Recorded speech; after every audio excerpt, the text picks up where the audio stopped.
This morning, dadako na po tayo sa ating pong magiging pagtalakay, sa ating pong pagsasalo-salo sa salita ng Diyos. Napakasarap na almusal at ganun din po sa mga nasa ibang bansa, napakasarap na pagsasalo-salo sa salita ng Panginoon. So the message that I would like to share this morning is the message I entitled, The Worth of the Word. The worth of the Word. Particular, the worth of the Word of God. Ang halaga po ng salita ng Diyos. So, a very familiar verse, and I would like everyone to listen very carefully and realize the importance of the Word of God sa buhay natin bilang mga Kristiyano. Alright? Psalm chapter 119 and verse number 105. Ang sabi po, Thy word is a lamp unto my feet and a light unto my path. Thy word is a lamp unto my feet and a light unto my path. Let us go to the Lord in prayer. Aming dakilang Diyos, aming Panginoon, ngayon pong sandaling ito, muli po kami nagpapasalamat sa pagkakataon na kami po'y makapag-aaral ng iyong banal na salita. Dakilang Diyos, iyo pong pagpalain ang bawat isa sa amin. Higit lalo ang mga giliw naming taga-subaybay dito po sa programa at ministeryong ito, ang Believer's Breakfast with BFDB. May you continue to bless this ministry, Heavenly Father. May you continue to use your humble servant. And this morning, Lord, nais naming isama sa panalangin si Pastor Genesis Permalo. Nawa, bigyan mo siya ng masaganang biyaya at maging maayos po ang lahat, lalo na po sa kalooban mo, kung siya po'y maoperahan, ang iyo pong kalakasan at ang iyong probisyon, ang ibigay mo po at igawad mo po sa Kanya. Ikaw pong magpala sa ministeryo na ipinagkatiwala mo sa Kanya, maging ang kanilang pamilya. Salamat po sa Kanyang pagsuko sa iyo pong kalooban. Ganoon din po, nais naming ilapit sa iyo ang aming pong mga kapatiran, na mayroon pong mga specific request, Panginoon. Marahil po mga may karamdaman na ang nais po nila ay ang kagalingan. Marahil dakilang Diyos, ito po ay mga kagipitan o pangangailangan na kailangan pong matugunan. Dakilang Diyos, kung mayroon pong mga bagay na gumugulo sa aming pong isip, sa aming puso, ang iyong kapanatagan, ang iyong pong ipagkaloob, dakilang Diyos. At ngayon po, nais namin na ikaw po ang siyang kumabay sa aming magiging pagsasalo-salo sa iyong banal na salita. May you continue to work in our hearts, in our lives, so God. And I pray that you will again give me wisdom. May you guide me, Lord. May you fill me your Holy Spirit. And please, Lord, tulungan mo ko na ang bawat mga nakikinig ngayon ay muli pong mapagpala, muli pong matuto, lalo na po particular sa iyo pong banal na salita. Again, I would like to commit to you this Bible sharing, Heavenly Father, and may you continue to be our guide sa aming pong everyday Christian life. Thank you so much. Ito po ang aming panalangin sa pangalan po ng aming Panginoong Jesus. Amen. Amen. Okay, so this morning, again, let me share with you the message I entitled, The Worth of the Word. Ang ating Panginoong Jesus, matatandaan po natin na nagbigay paalala nung siya po ay atakihin po ni Satanas, kanya pong nai-recite at nai-quote ang talata po sa Deuteronomy. Sinabi po niya kay Satan that man shall not live by bread alone, but by every word that proceedeth out of the mouth of God. Yes, mga kapatid, knowing na ang tao po sa kanya pong pangkalahatan, siya po'y binubuo ng body, soul, and spirit. Diyan pa lang po, dapat medyo magkaroon na tayo ng pagiging partikular sa katotohanan na hindi po pwedeng ang ating pong bibigyang atensyon ay puro pang body lang. Meron pong pang espiritu, mga kapatid. Body, soul, and spirit. So, we need the Word of God. So ito po ang nais nating maging sentro sa ating pong magiging pagtalakay ngayon. A very simple message, but I believe ito po ay kinakailangan, ito po ay napakahalaga sapagkat ito po ay isang paalala na kung saan pag hindi po natin nabigyan ng pansin, napakalaking kawalan sa bawat isa sa atin. That is the reason why we appreciate the Lord na Kanya pong inilagay ang ministeryo ng Believer's Breakfast na sa panimula pa lamang po ng ating araw, may salita ng Diyos na gagabay na po sa bawat isa sa atin. Ang sabi po ng psalmist, "Thy word is a lamp unto my feet and a light unto my path." Yung pa lang po, napakagandang maintindihan na po natin. Light, thy word is a lamp unto my feet and a light unto my path. So, ang usapan po nito ay usapang direksyon. Ang usapan patungkol sa lamp, sa light, yan po ang salita ng Diyos sa buhay ng tao at partikular sa atin po bilang mga Kristiyano. Hindi po pwede na aalisin mo ang salita ng Diyos sa isang tunay na mananampalataya. Sa pangkalahatan, we need the Word of God. Sa pangkalahatan, we need to realize the importance of God's Word. Kaya nga po, mga kapatid, anuman ang kaabalahan natin sa buhay, anuman po ang maaaring kumukuha ng atensyon natin sa buhay po natin, pero wag na wag mangyari po na i-disregard po natin o i-set aside po natin ang salita ng Diyos. We need to give importance. We need to give attention. We need to realize the importance of God's Word sa buhay ng mga nagsasabing Kristiyano.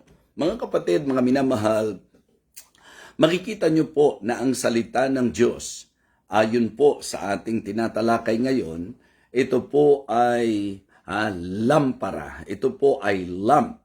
Ito po ay light that will lead. It is a lamp and a light that will lead every one of us. Kaya nga, ang Word of God po, mga kapatid, para sa akin po, yung kung gaano kahalaga sa usapang pangpisikal ang pagkain, ganun din po kahalaga sa usapang espiritual ang pagkain ng ating kaluluwa. Kaya kita niyo po yung concept, Believer's Breakfast, sa usapang umaga ngayon, sa inyo pong kinalalagyan, ito po ang ating almusal sa pang-espiritual na aspeto ng ating buhay. Amen? Yes, napakaganda po at napakaraming record sa Bible ng importansya po ng salita ng Diyos. Kaya po, mga kapatid, mga kaibigan, mga taga-subaybay, tuloy-tuloy lang po tayo sapagkat ang laki-laking advantage na may salita po ng Diyos na ating pong pinakikinggan, pinag-aaralan at salita ng Diyos na kung saan ang sabi nga po ni Apostol Pablo kay Timoteo sa 2 Timothy chapter 3 verses 16 and 17, all scripture is given by inspiration of God and is profitable for doctrine, for reproof, for correction, for instruction in righteousness, that the man of God may be perfect.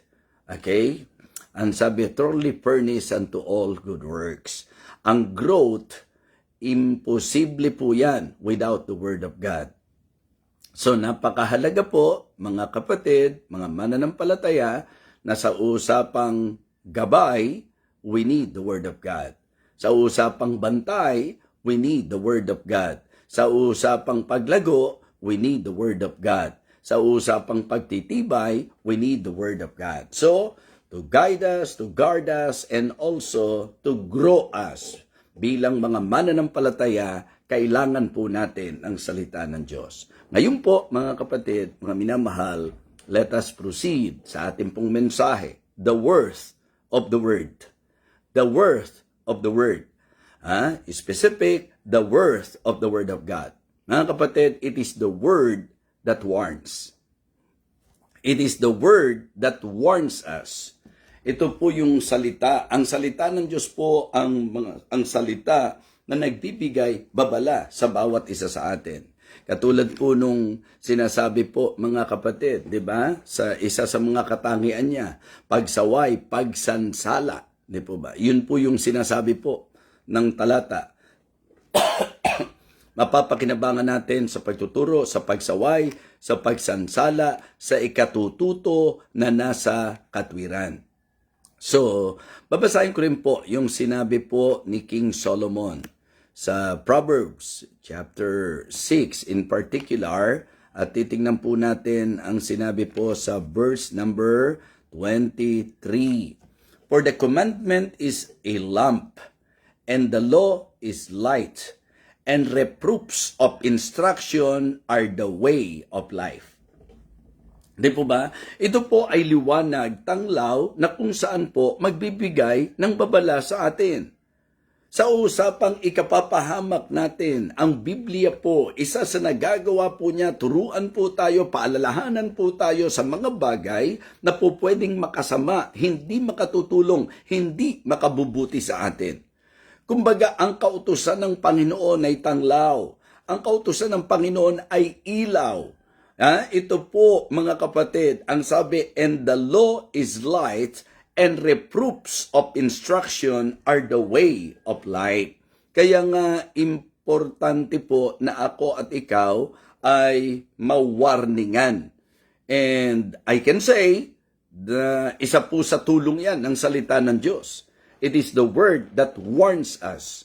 Ito po yung salita na nagbibigay ng babala sa atin. Kumbaga, di ba, ito yung wag mong gagawin, ito po yung sasaway sa hindi mo tamang ginagawa at magbibigay na kaagad ng babala sa mga bagay na po pwede pong idulot, mangyari po sa buhay ng bawat isa sa atin. Kaya ang Word of God, ito po ay word of caution. Diba? Ito po yung word of caution. Ibig sabihin po, ito yung salita na parang preventive kasi. Yan po yung pinakapunto na gusto kong tukuyin eh. Diba? So, ito po ay words of caution, words of correction.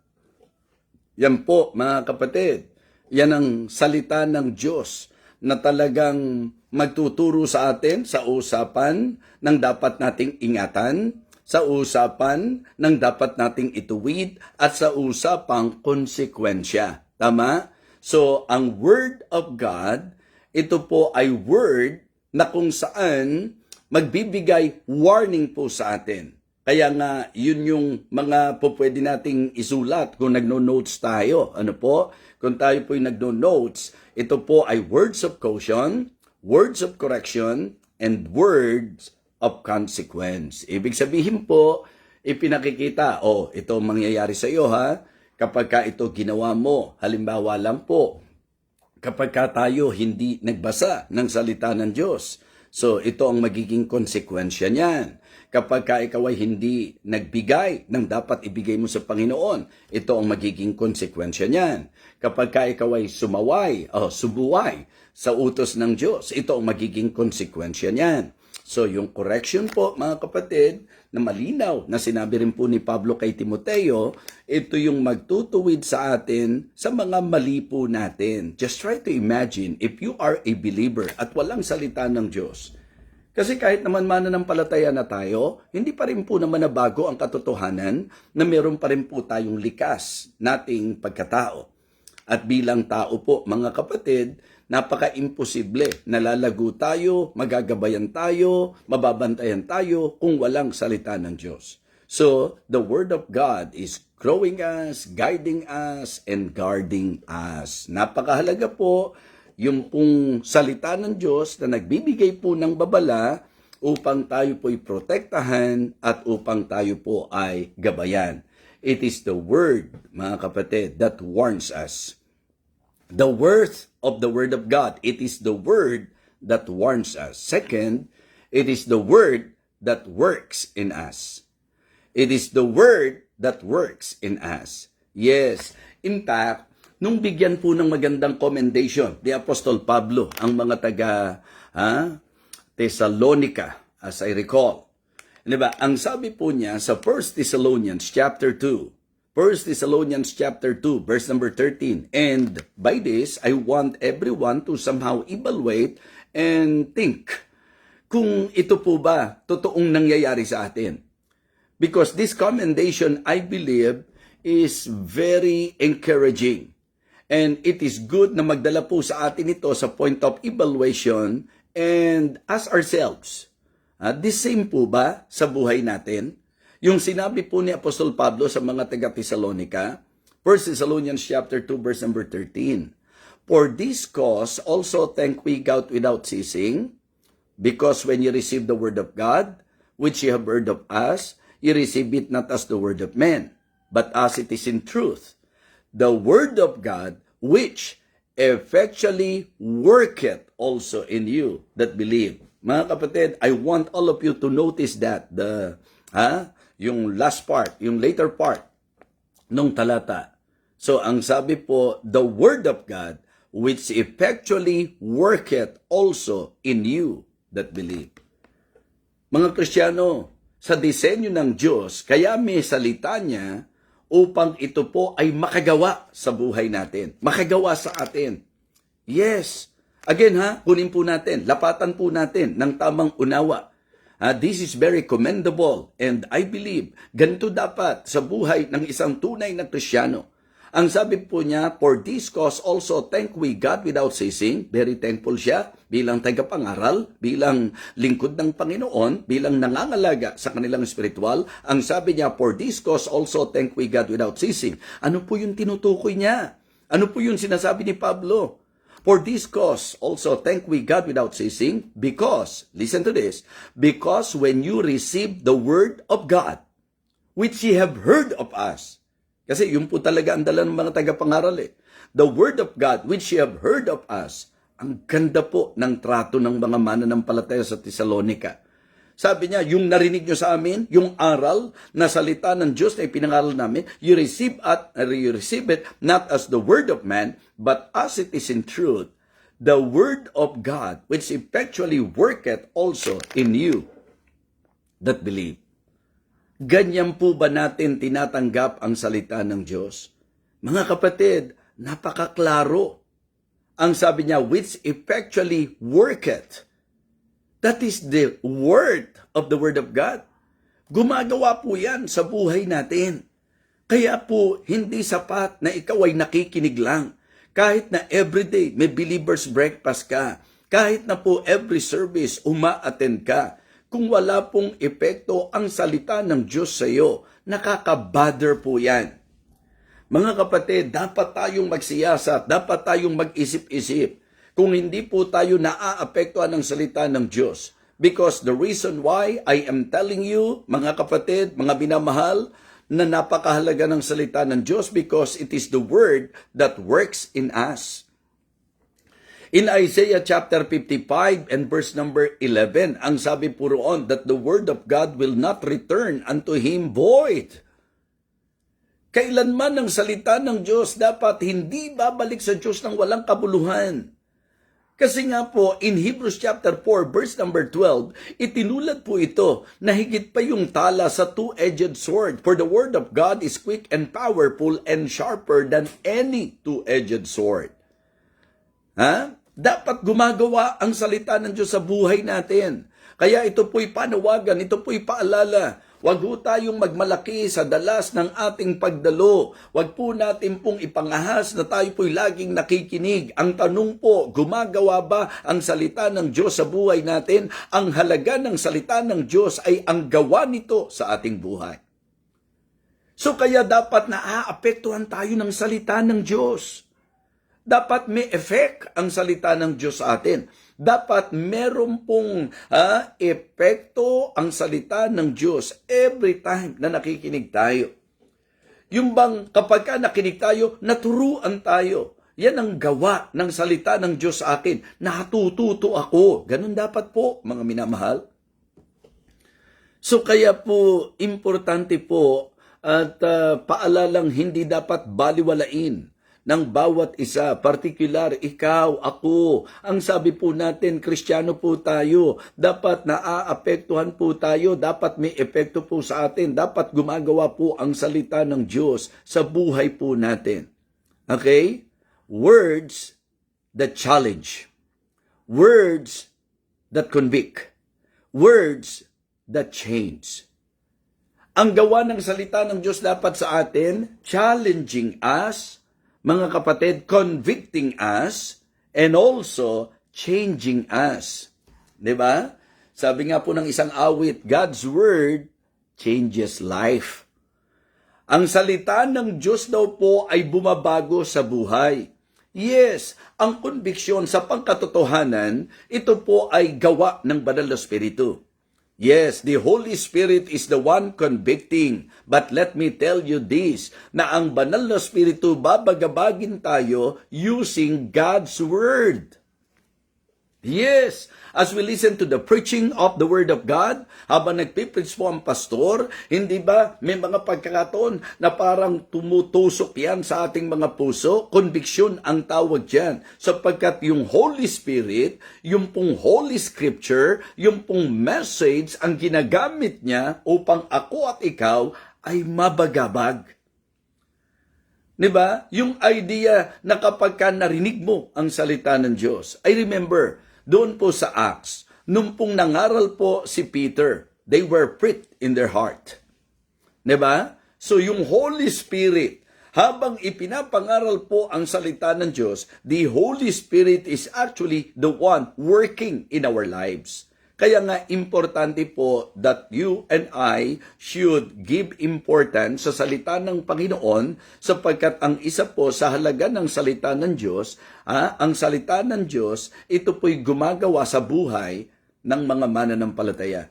Our verse, our supporting verse is very, fit doon sa sinasabi ko. Yung pong commendation niya sa mga taga-Tesalonica. At yun ang magandang susuriin natin sa puso natin, sa buhay natin, sa sarili natin. Yes, you are listening. Yes, you are reading. Yes, you are attending the church. And then, nangangaral ang pastor. Pero ang question po, mga kapatid, paano ba natin tinatanggap ang pangangaral? Paano ba natin tinatanggap ang Biblia? Ito ba'y katulad ng ordinary book? Hindi po, sapagkat ang Biblia po ay aklat na makapangyarihan na gagawa sa buhay ng mga bumabasa nito. Di ba sabi nga, lahat ng mga aklat, ito po ay informing. Di ba? So, yung mga aklat po can inform.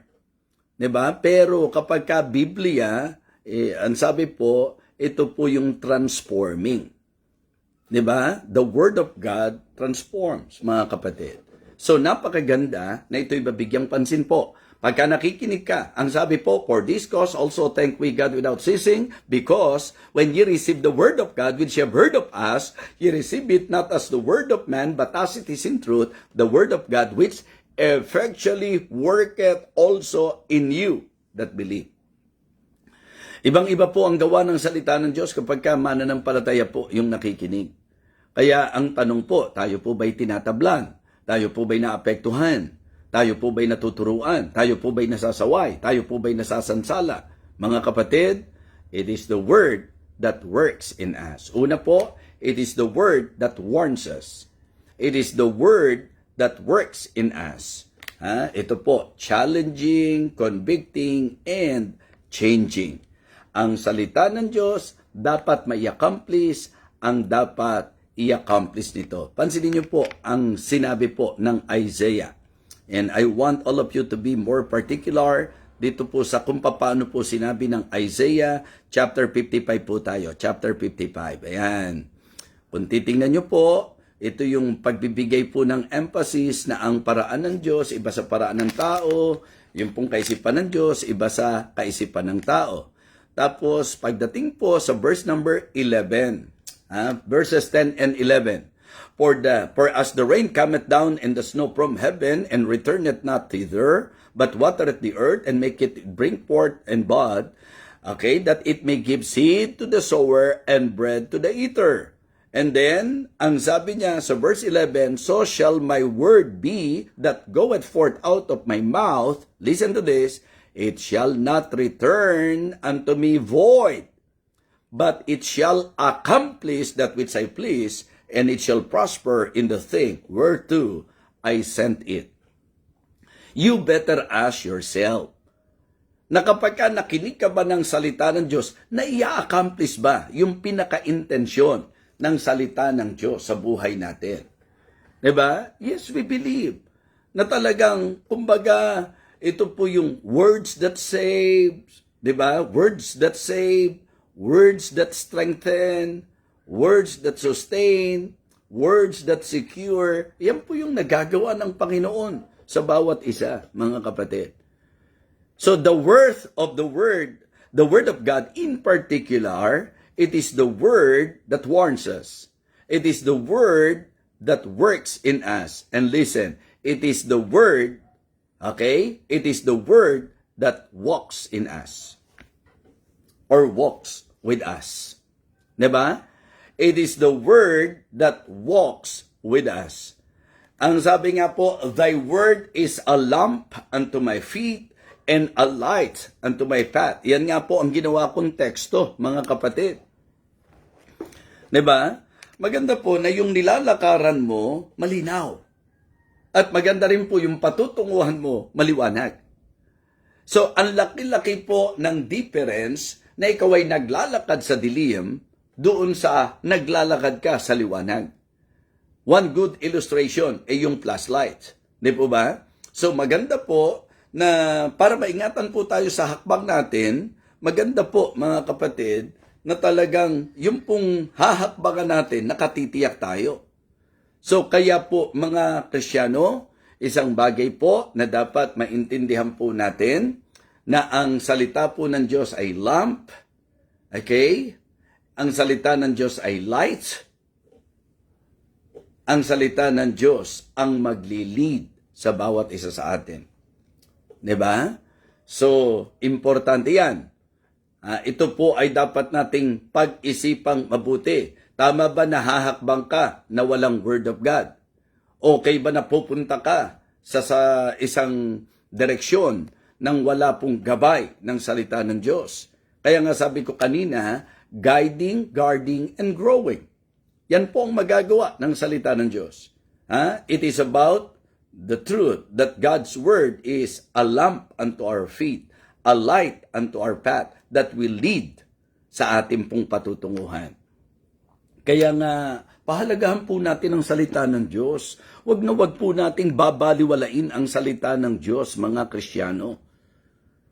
Lagit-lagi po yan. Ang sabi ko nga, direksyon at destinasyon. Sa usapang direksyon, we need the Word of God. Sa usapang destination, we need the Word of God. Amen? Yes. In our daily walk, we need the Word of God, mga kapatid. Kailangan po yan.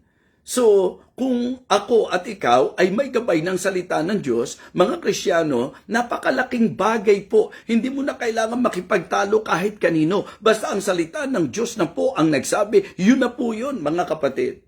Yun na po yun.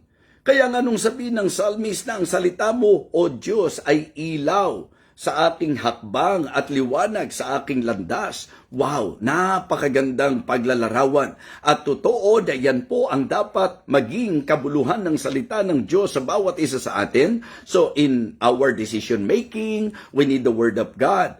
In our direction, we need the Word of God. In our destination, we need the Word of God. So in your decision, in your direction, and in your destination, you need the Word of God.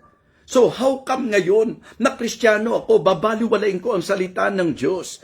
Ba't ako magre-rebelde? Ba't ako magiging negatibo sa salita ng Diyos na nagbigay lang ng warning sa akin? Ba't ako magiging negatibo at hindi ko po mamagandahin kung may salita ng Diyos na nagbibigay babala sa akin at nagsasabi sa akin na ito ay makasasama, hindi makabubuti sa iyo, hindi makatutulong sa iyo, hindi maganda ang magiging kahihinatnan mo. I should appreciate the Lord for giving us His Word. For giving me His Word. So the same thing with you. Diba? Don't disregard the Word of God in your life. You need the Bible every day. You need the Bible in every decision, in your direction, in your destination. I am telling you, my friend, you always need the Word of God. Amen? Kailangan natin lagi ang salita ng Diyos. Kaya nga dapat amen ang mga Kristiyano sa salita ng Diyos. Dapat agree ang mga Kristiyano sa salita ng Diyos. Dapat ang application po ng salita ng Diyos. Doer tayo ng salita ng Diyos para sa talagang benepisyo at pakinabang nito. Kaya nga mga giliw na taga-subaybay, napakalaking bagay na dapat tanawin natin sa Diyos. yung pong pagmeministeryo ng mga nasa online na sincerely itinuturo po ang salita ng Panginoon. Okay? Sa usapang desisyon, we need the Word of God. Sa usapang direction, we need the Word of God. Sa usapang destination, we need to appreciate the Word of God. Walang susunod at hahakbang ayon sa salita ng Diyos na hindi maganda ang kapupuntahan. Dadalhin po tayo sa magandang destinasyon kapag ka po tama ang ating direction dahil sa tama nating desisyon. Kaya mga Kristiyano, it is good for me and for you to realize the worth of the Word. The worth of the Word of God. Amen? It is the Word that warns us. It is the Word that works in us. It is the Word that walks with us. Yan po ang salita ng Diyos. Sa ating pong tiyak na safe na hakbang, kailangan natin ng salita ng Panginoon. So, in conclusion, we need to hear the words. We need to hold the words. And we need to heed the words. Hear the words, hold the words, and heed the words. Yan po ang mensahe ng Panginoon ngayong umagang ito at nawa ay nabusog tayo at napagpala tayo ng kanyang mensahe. Again, maraming salamat po sa inyo. Ayan, at ngayon pong araw na ito, kailangan ko pong bigyan ng panahon at atensyon si Pastor Abarca at ang kanya pong buong pamilya. Kaya naman, nakita nyo ho, kung tutusin, pwedeng rason na po yan dahil meron po tayong bibigyan ng masasabi nating pagmiministeryo, lingkod ng Diyos na may magandang pagkakataon para ang kanyang pamilya, in a way, nandito po sila sa Manila. Dahil si Glessa May po, ang kanyang pastor ay si Pastor Abarca, Pastor Elijah Abarca.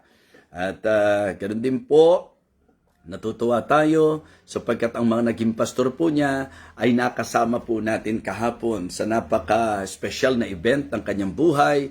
At iyan nga po, mga minamahal, ay ang kanyang kasal. Kaya again, congratulations. Hinahanap ko yung team song natin. Congratulations po kay Glessa May. At ganoon din kay Mark Harvey Ruaro sa kanila pong matagumpay na kasal. Pero lagi po ang paalala natin sa mga ikinakasal, higit sa seremonya, sa usapan ng paghahanda, mas paghandaan natin ang pagkatapos ng kasal. Hindi po dapat nakabuhos lang sa ceremony sapagkat ang kasal, ang tagumpay nito ay pagkatapos ng ceremony. Sapagkat yan ang dapat paghandaan kasi yan na po yung kasi yung ceremony oras lang po yan, tapos na. Imagine po, nagsimula po ang kasal ng 1:30, natapos po ng 3 yung mismong ceremony, and then sumunod na po yung reception at ganun lang po. Oras ang pinag-uusapan kapag ka po seremonya. Pero yung tunay na kaisipan at diwa ng kasal, lifetime po yan. Kaya nga, ang paalala po namin lagi, 2 desisyon na pakaiingatan mo. At talagang titiyakin mo. Yung pagtanggap, yung pananampalataya sa ginawa ng ating Panginoong Jesus. Ito yung pananampalataya sa Kanya sapagkat it is a matter of eternity. Eternal damnation in hell or eternal life in heaven. And second to that, yung pag-aasawa sapagkat lifetime po yan, till death do us part. Kaya, congratulations and best wishes. Mabuhay ang bagong kasal. Okay? Mr. and Mrs. Harvey and Glessa May Ruaro. Okay? Salamat po. At nawa, nakapag-pray na ba tayo? Nakapag-closing prayer na po ba tayo? Okay, walang masama kung masobrahan. Ang masama, yung hindi tayo nakapag-pray. Sige po, let us thank the Lord. Let us pray. Our gracious loving Father, thank you for reminding us this morning. Thank you for this ministry. Thank you for helping me and for always giving me wisdom. Thank you for your guidance. And thank you for this very important topic. I pray, O Father, that you will help each and every one of us so that we may apply this message in our life. May we realize really the importance of your word. Bilang mga Kristiyano, ito po ay aming dapat kilalanin. Again, thank you so much, and please, ikaw ang siyang patuloy na gumawa sa bawat isa po sa amin. Ito po ang aming panalangin sa pangalan po ng aming Panginoong Jesus. Amen. Amen. Okay, praise the Lord. Shoutout po kay Dory Makalintal, ganun din po kay Tita Roa, kay Sister Pe Carpio, Sister Christy Eligio, okay, Sister Marie Manabat, good morning po, good morning. Sister Cory Zimanes, Sister Brands, okay, Brenda Gadi, Sister Aida Ambican, my pretty sister, Lope Balisi, Maria Leonora C, Domingo Sibonga, Mary Ann Araya, ganun din po kay Ma'am Susan Orara, Sister Susan Gonzales, Nanay Percy Zapata, Sister Margie Hamon, Sister Emeline Bedeja, Sister Edith Dayo, si Brother Ambel Gallardo, Sister Gerald, Sister Mijo Domingo, Sister Mary Jane de la Peña, Deacon Danny de la Peña, Sister Gina Antonio, Sister Flora Luwad, okay, Preacher Manny Flores,